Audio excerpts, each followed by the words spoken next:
Stimați colegi, în acest tutorial vin să vă demonstrez cum semnăm certificatele de format PDF, adică nu este necesar să fie trecute în PPT.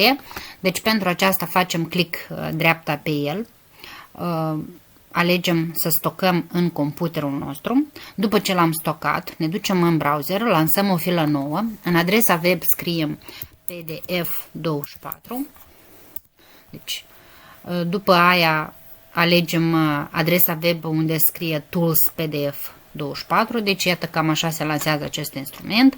Nu necesită autentificare, este gratuit și nu necesită instalare. Deci mai multe detalii despre acest instrument găsiți pe canalul meu de YouTube, am un tutorial și puteți să vizionați.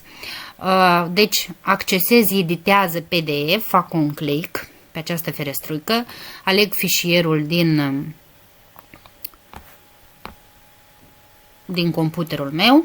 După ce l-am urcat aici, iată apare așa fereastra.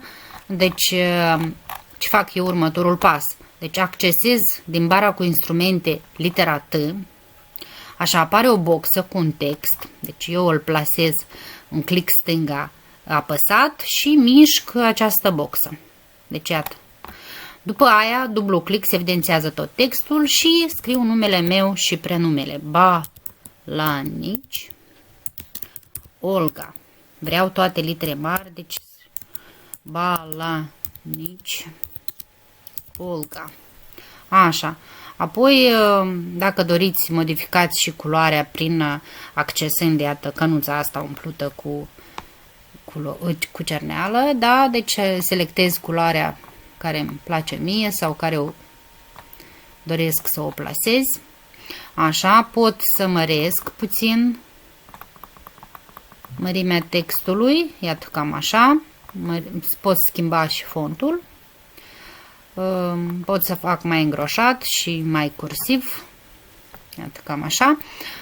Deci după ce am făcut toate modificările respective, salvez, accesând de acest butonaș, această pictogramă, da?